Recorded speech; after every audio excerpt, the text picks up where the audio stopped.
Hey everybody, this is D Hunter, bringing another action figure review.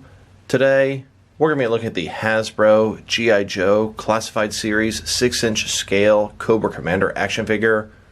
This is the leader of the Cobra team, the bad guys in the G.I. Joe world. I got this figure from Amazon.com, pre-ordered him a while ago, was supposed to get him a couple weeks ago, but of course they changed the date, and he popped up my doorstep today. So let's go ahead and look at the packaging here.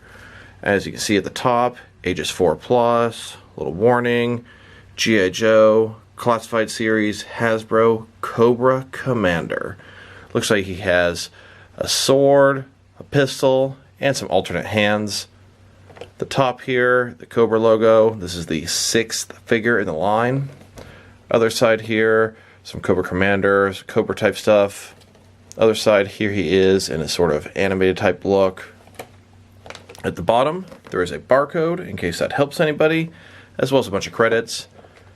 And then on the back, you can see the whole G.I. Joe universe. So with no further ado, let's open him up. Alright, now that we got this figure out of the package, here he is with all of his accessories laid out.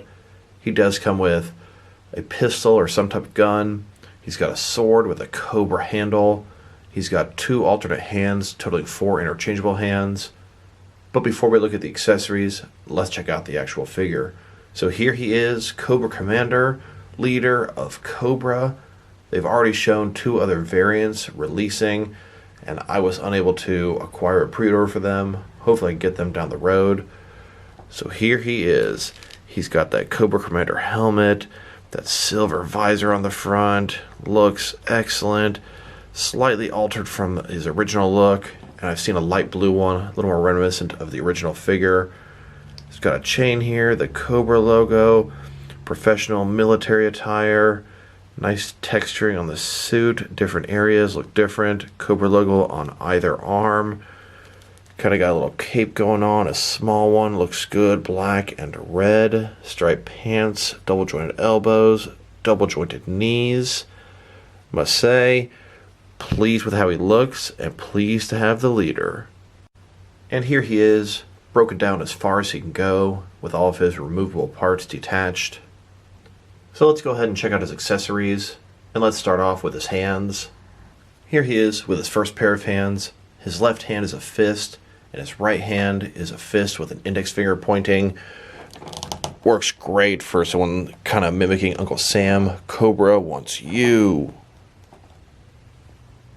And here's his next pair of hands. His right hand is a gripping hand. It'll be able to hold his weapons. And his left hand, kind of like a gripping hand, but it's pretty large. I almost want to call that a choking hand. I could see him choking one of his minions. Now let's check out his gun. Looks like kind of an old school pistol or revolver. Has some pretty nice detail on it. It's completely silver. As you can see, it's kind of got like a snake wrapped around it, and its mouth is where the barrel is. And then it has like a little bayonet on the end. Looks pretty cool. Here he is holding that pistol. It even has a Cobra head on the handle as well. And now let's check out his sword. This thing also has a Cobra theme to it.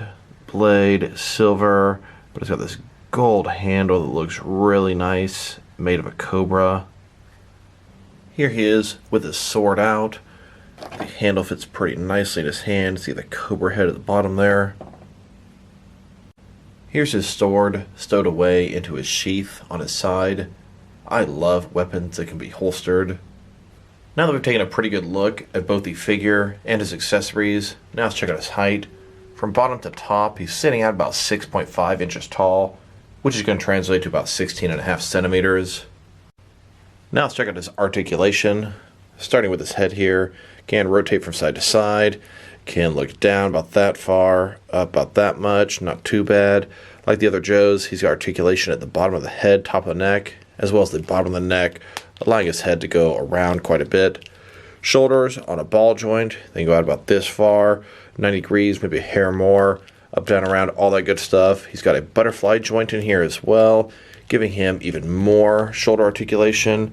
He's got a bicep cut below that, double jointed elbows below that, His wrists can rotate around and they're hinged as well.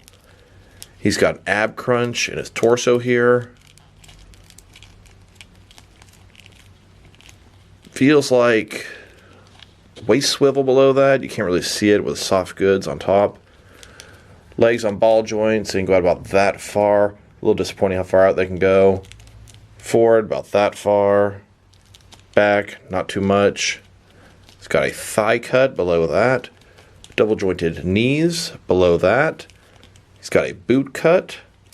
Then his feet here, up, down. They can tilt and rock a whole bunch.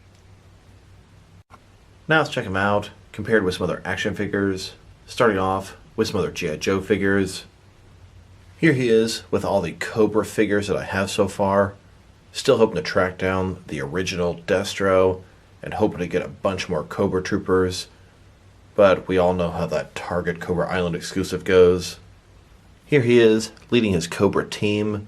In the back, we have a Mattel DC Universe Classics Copperhead that makes for a great Serpentor in the Cobra Army.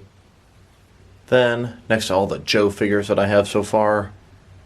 Now, let's check them out, compared with some action figures from different various companies, to see how he fits in both scale and style-wise, in case you want to know which lines you can mix him with.